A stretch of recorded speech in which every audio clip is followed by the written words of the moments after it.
ой отырасың постоянно өзің өзің сөйлесің. Бе кемпірің қалай? Тойды бесплатно өткізесің бе? Міне ғой.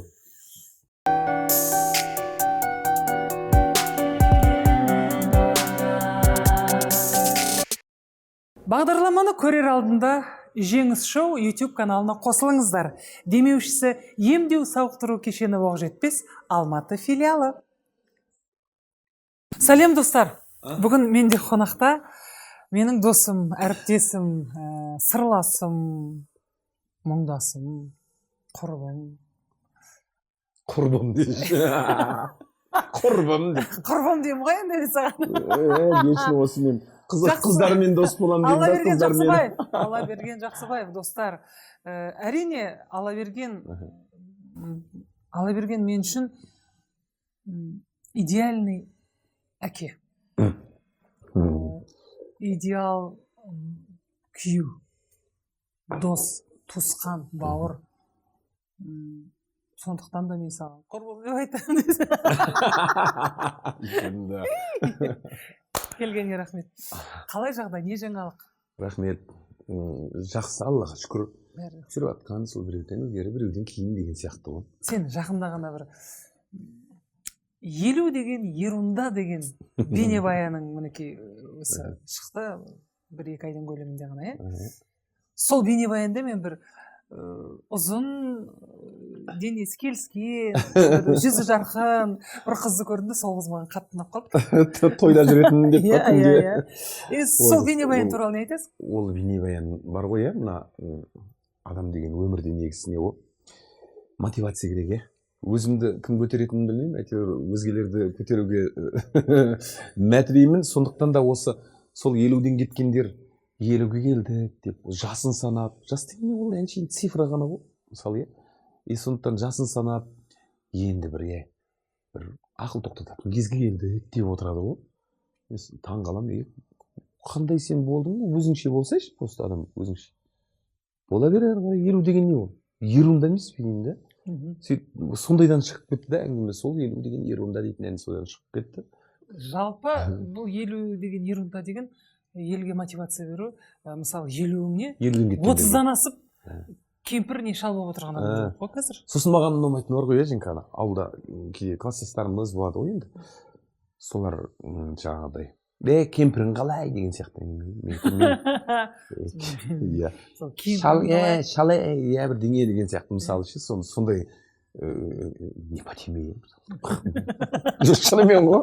Жоқ рас, ала берген қарашы, е? Қасында қалса, кемпір деген нәрсенің неге ондайға ие болған? Кемпір деген атқа ие болу керек. Ол кемпір дегенге кейде бізде жету керек сол жасқа, иә. А ол жетпей жатып 30-40-тан әрі қарай өзіне кемпір, анау шалым, менің шалым үйде там демеу керек екен. Әрине. Шалымды мен күйеуіңді шал дей берсең, ертең ақ шал болып шал болады да. Келіншегіңді кемпір дей берсең, ертең ақ кемпір болады. Закон притяжения деген бар емес па? Заң, тартылыс заңы негізі жақсы жұмыс жасайтын, мен мына өмірде көзім жетті. Дұрыс қой, дегенмен сен несің ғой? Позитивті адамсың ғой. Иә, енді. Еш уақытта сенің бір жақсы сөзің ұнайды маған. Аллаға шүкір дейтін. Сен өзің Алла берген болғандықтан ғой, Аллаға шүкір. Кейбіреулермен жақында ғана бір мелодрамаға түсіп жатырмыз, иә. Ана режиссер мен шатысып қала бердім мен. Білмеймін, бір жұлдыз ауруымен ауыратында әдетім жоқ сияқты ғой, негізі. Жоқ, сен шыдамсызсың ғой, бірдеңеге көңіліңнен шығып тұрса, соны айтып үлгересің, иә? Идеальный болғанын қалайсың да? Ол біреулер көтере алмайды. Мен білемін, сен білмейсің. Иә, сөйтсем жас бала ғой енді. Сақал бар екен, не? Енді қазіргі 20-дан кеткен балдардың сақал қоятын да, бітеп қарайсың да, ол жасқа да жетесің ғой сен деп. Мұсылман болу үшін міндетті түрде сақал өсіру керек емес шығар. Әрине. Сосын сол бала ғой, осылай деп дікеңдеген кезде мен, айналайын. Мен бір эфир көре алмай жүрген жоқтығындай, не маған әкелің дейсің? Сен маған жылжы деп команда бердің, жоқ, мен световикке бердім команданы. Онда айтпайсың ба, световик жылжы, немесе актер жылжы деп айтпайсың ба кейін қарай? Деп қоям ғой, сөйтіп не қылып тұрсам, артынан мен сосын кешірім сұрай білемін да. Айналайын, бауырым кешірші. Осылай дейсің. Ана бала сонда да бүйтіп қояды. Мен сіздің атағыңызды, басқаңызды емес, мен сіздің атыңызды ғана сыйлаймын деп. енді алла берген дегеннен кейін иә жарайды бауырым, алла разы болсын саған дедім. Қай дейсің, қайтемін дейсің. ол саған осылай жүр дегенде сен оқымай мынау не дейді демедің ба? Иә да. Шығып кетші бәрі деп па содан кейін. Иә шығып кетші бар эфирден деп па. Сол кездерде аяғыңа тұрып келе жатқан кездерде осы өнерге қадам басып жүрегің алып ұшып дауысым керемет өзім кереметпін деп жүргенде су сепкендей қылып қолыңнан ұрған кездерде еңсеңді қалай көтердің? Болды ғой, кедергілер болды ғой өмірде. Болды ғой, бар ғой әзірге дейін. Ол кезде, дәл сол кезде менде ондай бір жағдай бола қойған жоқ, өткен себебі одан кейін Кеңес армия қатарында болдым. Кеңес армиясы қатарында Мәскеудің әскери округтық патриоттық ансамблі болды біздерде, Московский военный округ. Сонда қызмет еттім 2 жыл. Орыс эстрадасында сәл дәмін татып қалдық. Солардың бәрі жақсы көмектесті. Содан келгеннен кейін мен мысалы 96 жылы жас қанаттан бастадым. Сол жас қанатта менің енді өнерімді жақсы бағалап Әділқазылар алқасы мен жақсы бір жүлделі орынға ие болатындай жағдайда болған екен. Оны мен марқұм иманды болсын Роза Тәжбайқызы Бағланова апайымыз отырды ғой жерде. Сол кісі енді алыстан көрген кезде менің киген киімім сақ жұлдыздары деген бар емес па? Сакс кезінде. Мен киген киімімде сол кезде Құралай киімдерген Құрлова Самбел сәнейінен алған киімде мынау жерде былай 4 жақтан тұрған сақ жұлдыздары. Сол алыстан как крест сияқты болып көрінеді екен да. Сол кезде жаңа жүлделі орынға ілінейін деп тұрған, жүлделі болғанда енді бірінші, екінші орынға ілінейін деп тұрған маған мынау шоқынып кеткен. Шоқынып кеткен Россияның әскери ансамбліне мына баланы құртыңдар деген ғой. Құртыңдар деген қоятын. Марқұм иманды болсын, жатқан жер жайлы болсын. Содан менің немді түсіріп, енді бірақ сол кезде де мен жүлделі орынға ие болып кеттім ғой. Бірақ көзге түстім. Иә, көзге түстім. Қалай да болса. Алдар көсе, о алдеке қазағымның қайтарып бер тоқтығын деген. Сол 96 жылы мен қазақтың тоқтығын, қазақтың байлығын қайтар деп жүр екенмін да. 96-да. Ал қазір біреулер елдің қамын ойлап ұрандатып жүр да, мен 96-да ұрандатып кетіппін ғой, ән айтып. Сол алдар көсе мені біраз жерге тасыды. Сделано в Азии дейтін болатын еді ғой передача.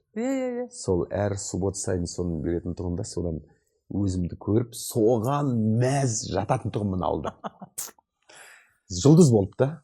Әр таңып мен де қоям да. Атак әрі қарай уже репертуарды обновлять ету керек ау, әрі қарай не қылу керек ау деген ой жоқ, жаспыз ғой сонда. Ақыл беретін ешкім жоқ бізге. Бірақ мен сені білемін, сен өз ақылың өзіңе жететін адамсың, және сен өзіңе сөйлесе білетін адамсың. Өзіңді өзің қуып отырасың постоянно өзіңмен сөйлесің. Бірге жүргенде өмір. Енді Алла берген бүгін Аллаға шүкір, ел ағасы, әнші, қыздардың әкесі, санын айтпай қояйын. Азақ. Сен былай танымайтын адамға ақша бере аласың ба? Танымайтын адамға ақша бересің ба? Танымайтын адамға мен 86 жылы берем. Беріп қоям да содан таяқ жеймін. Кейінгі уақытта ақылым кірді ау деймін. Бермейтін тұқтығым. Соңғы кезде бермейтін болдың, иә? Соңғы кезде бермейтін болдым. Тойды бесплатно өткізесің бе? Қызық бір әңгіме айтып берейін ба? Жоқ, ол да қарызға берген ақшаны жай бере салғанмен бірдей ғой. Өйткені той сенің наның ғой. Бір тойды өткіздім мен сентябрьде. Мәссаған 70 жас деп гүрілдетіп тұрып өткізіп, жақсы болды сол тойға.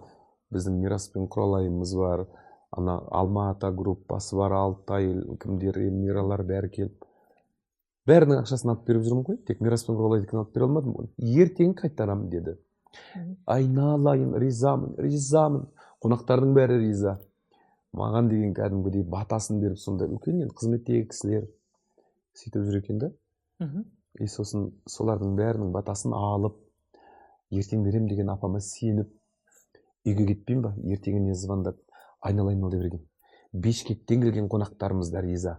Бәрі тек сен туралы ғана айтып жатыр. әнді қалай айтады, қандай жүргізеді, не деген мәдениет шіркін-ай деп айтты деп мен құлағым бүйтіп ісіп баратқанын байқадым да.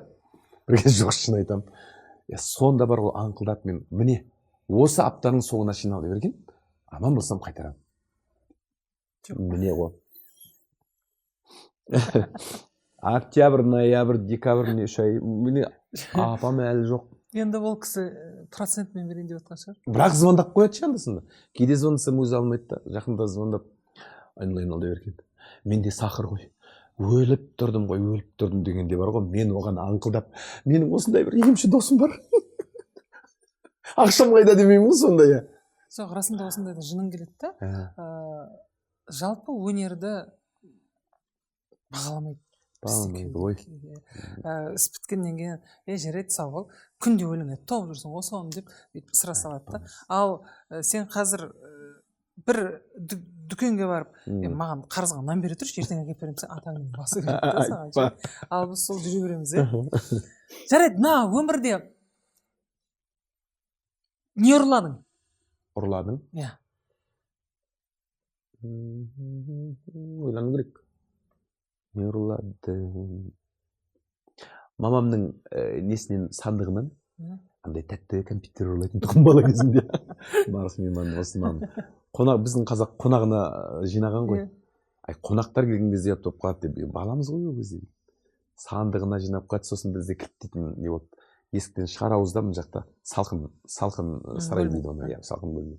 Соның ішіне кірсең бар ғой, бүкіл тәтті дәмнің бәрі соның ішінде ғой. Оның ішіне кіріп қамалып қалған жоқсың ба? Қамалып қалған жоқпын да, бірақ деген жаңа мамамыз анда-мында шығып кеткен уақытында байқамай камзөлінің қалтасында қалдырып кетеді да. Сол ана кілтіне мамам келгенге шейін ананың ішінде әйтеуір деген тәттінің бәрін ұрлайсың. Мен білем сенің позитивті жігіт екеніңді тағы да айтамын. Бірақ өмірде қиналмайтын адам жоқ, өмірде алдында кедергі болмайтын адам жоқ. Сенің өміріңдегі ең қиналған сәт. Мен әкем өмірден кеткенде деп отырады ғой біреулер, мен тіпті бар ғой, соған сенбеймін бар ғой. Құдай біреуді кешірсін. На самом деле ең қиналған дегенде бар ғой, бір шарасыздық болады. Сенің осы уақытта, дәл осы уақытта саған ешкім көмектесе алмайды да ол жағдайда. Сен оны я отбасыңмен шеше алмайсың, я жора жолдастарыңа айта алмайсың. Сондай бір шарасыз кездерде болады әрине. Ондай кездерде шығасың да, бірақ мына өмірде жақын қасыңда досың болса, соған айтасың. Ал мен досы көп жау алмайды деген сөз бар емес па? Ол да көп досым мен. Бірақ бәріне бірдей сенбейсің ғой. Өткен себебі, білесің ба, қазір өзінің проблемасын алдыға қойып отырады да адамдар көп жағдайда. Эгоистерді өсіргенбіз ғой. Өзінің проблемасын алдыға қояды да, сен бәрібір екінші болып қалатыныңды білесің да. Не на кого надеяться, өзің шешесің. Жоқ, ала берге мен бұл сұрақты бекер қойған жоқпын, потому что мен білемін ғой сенің Алматыға келгенде, семьяң Ақтөбеде, мына жерде үй жай іздеп жүрдің. Оларды мен қиын деп ойламаймын. Ол жоқ, мысал үшін да, кейбір адамдар сондай кездерде сынып кетеді. Сынып кетеді, бала қайда, әйелім жоқ, қарным аш, мен жүрмін. Күнде әйелімде шаруам бар еді, балдарын сағындым деп отыратын біреулер бар. Мысалы деген. Жоқ, ондай менде ондай болған жоқ. Мен Женка білесің ғой. Сол кездің өзінде менің жүрген жерімде лай қызыл өрік деп жүре беретін еді ғой, мысалы. Сол ғой, мына өмірде бар ғой адам, оның бәрін ойлайтын болсаң, мен мысалы, мен басымда қандай проблема болып жататынын менің отбасым білуі мүмкін, мысалы. Я имею в виду әйел бала шағам, олардың өзі кейде білмейді. Ал мен өзімнің әке шеше немесе бауырларыма мен ешқашан білдірген емеспін. Өз отаны, өз үй, өз проблемасы өзіне жетеді дейсің ғой. Сондықтан сондай кезде, сондай қиындықтан алып шығатын сені кім? Өзіңнің жігерің ғой, енді жігерің. Адам, өзің, Ал жастарға не айтасыңыз? Нағыз әртіс қандай болу керек? Білесіз ба, әншілер деген атқа әркімде бір ие болуы мүмкін. Мен өзім кейінгі уақыттарда ана елім менің бейбіт туралы әндеріне арналған елім менің халықаралық конкурсының 3 жылдығында да мен сценарист, өзім режиссер болдым мысалы. Атырау қаласында өткізген халықаралық жайық дауыс фестивалінде өзіңіз де болдыңыз. 6 елден шақырдым мысалы ше. Онда да мысалы келетіндерге мен біреудің минусовкасымен конкурсқа келу дегенді қою керек қой деймін. Ең бірінші талап сол. Сен өзің ізденіп, өзің еңбектеніп, өзіңе өзің оркестровканы жазбағаннан кейін сені мен әнші деп айта алмаймын деймін. Сондықтан да әнші болу үшін әншінің өзіндік бір почеркі болу керек. Өте дұрыс. Өте дұрыс. Не? Сен үшін сенің өміріңдегі ең үлкен жеңісің. Не деп ойлайсың? Осы отырған мына Аллаберген бар ғой, сол менің өте үлкен жеңісім. Білесің бе? Неге? Жеңіс мысалы сендер 9 тарап жолдың бойында болыңдар, қалаға жақынсыңдар. 1 сағаттың ішінде облыс орталығында боласыңдар. Ал мен бар ғой, 2 ғана көшесі бар. Қазірге дейін цивилизация жоқ. Қазірге дейін облыс орталығына бару үшін 2 күн жүретін ауылда дүниеге келдім. Айдалада. Ауылда телевизор тұрмақ. Қабырғадағы радио біреудің үйінде бар, біреудің үйінде жоқ. Сол жерден өзін көтеріп, осындай қойған мен Алдабергенге я горжусь Алдабергенім. Әрине мен тағы да бір айтамын, бірінші Алла, екінші менің жолымда тек қана жақсы адамдар кездесті. Ол жақсы адамдар, егер сен мына сүйрегенге көнбесең, олар да тастап кетер ме? Мен сол кісілердің сүйрегеніне көнген болайын. Енді сенің ойыңда жалпы бұл өмірде өзіңдің жеңісіңе жету үшін, өзіңнің мақсатыңа жету үшін табандылық керек. Табандылық, талап керек. Талап керек. Табандылық пен талап керек. Өз-өзіңе қой. Өзіңе қой. Талап тұған нұр жауады деген сөз, наверное, содан шыққан бұл. Ол жалпы әнші болу деген ой қайдан келді? Не, радио жоқ. Мен бар ғой, сол кездерде есіңде ма, мәдениет және тұрмыс дейтін журнал болатын. Оқисың ғой? Жоқ, қабырға радиосы бар, біреудің үйінде қабырға радиосы бар, біздің үйде болды деймін. Соны кешкі сағат 5-те ғана қосылады ол біздің ауылда. Тыңдайсың ана әндерді. Құлақ бар ғой енді. Көресің мәдениет, тұрмыс және тұрмысты көз бар, Қазақстанда әндері бар. Ол кезде жаңағы андай бір 4 лампы түртше, қызыл, сары, жасыл, көк. Соның алдында Сара апам бар емес, Өтініштікова Сара апам. Сол кісі моншақты бүйткен үлкен микрофонмен тұрған бүйткен суреті тұр. Ана кісінің суретін бетіп іліп қойғанмын ғой. Сосын менің тыңдайтын көп, бұл кездерден қазақ грампластикасы жұмыс жасамады, Ташкентте жаздыратын тұн ғой ол кезде бәрінде. Журналдардың ішінде андай көк клеенка пластинкалер келетін тұн. Кругозор дейтін келетін. Иә, кругозордың ішінде. Сол пластинкалер соның. Соның ішінде мен ауылда бір орыс жоқ, бәрімізді орыс келатыр деп қорқытатын бала кезімізде. Сөйтіп жүріп, ана пластинкіден жаңа көк пластинканы қойып, сол кезде ана Валерий Леонтьевтерді тыңдап, солардың әндерін атты-бұтты қылады. Птыц-саш-шас дезаптышнегі дня деп тұрып ұрғанбыз ғой. Мысалы ше. Сөйтіп жүріп, соларға ғашық болған шығармыз, солардың әндеріне ғашық болған шығармыз. Сол жаңағы... Сондықтан да сенің ән айту мәнеріңде Россияның әншілері сияқты өзіңде саяққа келесің да? Сонында шығар. Бірақ бір орыс тұрмаған, бір ауыз орысша білмейтін. Біздің ауылдың негізі адамдарының қалаға келген тірліктерінен бар ғой, бір мен айтам, бір атында негізі ойлап қойып жүрмін, опять же ол ертең біреуге идея болып қонуы мүмкін. Бір кітап шығарайын деп жүрмін, біздің ауылдың адамдарының тұрған мен анекдот қой. Менің өзімде қалаға ең бірінші келдім, ағам институтта оқиды, ол кезде мен келдім қалаға, жылтақ жаңағымыз қарап жүрміз. Мен көбіне Қызылордаға баратын тұғым, нағашыларыма. Ақтөбеде сирек болатын мен. Ақтөбеге бірінші рет келдім. Елдің бәрі деген қарагөз қазақтардың өзі орысша сөйлейді шүлдірлеп ше. Біз үшін керемет сөйлеп жатқан сияқты, сөйтсе олардың өзі жаңағы мягкий знаксыз жерді мягкий знакпен, мягкий знақты жерді мягкий знаксыз стол деп ұрып жүр екен ғой. Оны қаяқтан білейік, мына керемет орысша сөйлейді деп. Бір күн мороженайдың очередке тұратын еді ғой мороженайға. Бұл сенің өміріңнен алынған анекдот қой деймін. Өзімнің өмірімнен. Ұзын очеред мороженайда мен тұрмын. Ағам айтты, мен газ вода аламын дейді. 5 теңгелік газ вода бар емес пе? 5 тиын. 5 тиындық мынандай үлкен кружка пішт деп сонда 3-4 түйір сиропты құяды да үстіне бұрж өткізіп ана газды суды құяды, сонда бір кружка не пайда болады иә. Ай самандай сөйтіп мороженый очередінде тұрдым, біреу келіп ана маған кто последний деп айтса я деп айт деді ғой маған. Сосын анам айтты кто крайний деді маған. Деп жан жағыма қарадым, мен не іздеп тұрмын дейсің ғой. Ай ана судың крайнигін аш дейді ғой, крайник. Сол крайник іздеп тұрмын, ана кісі деп ойлап қоямын. Жан жағыма қарап білмеймін десем, орысша білмейсің ба не дейді анау маған. Ой епті дедім ғой анау жерде. кто крайний дегенде крайник іздеп кетті. Крайник іздеп кетті. Ауылда бізде крайник дейді ғой, кран неге екен ғой сөйтсе ойлап. Крайник. Расында да әр адамның өмірінен алынған бір анекдот болады ғой. Менің өмірімде болған бір таза анекдот болады. Сенің өміріңнің бәрі анекдот екен ғой. Анекдот біздің вообще біздің ауылдың бәрі анекдотты ғой. Не үшін құрбан болар еді? Құрбан болатын нәрсе көп қой. Мен отбасым үшін әрине ол ер азамат. Сен ол үйдің қорғанысың мысалы иә. Мен күнде бар ғой иә. Ұйқыға жатар алдында Алла тағаладан мен отбасымның, жан жағымның бәрінің амандығын тілеп, еліміз аман, бейбітшілік осы бір заман болсыншы деп тілеп жатам.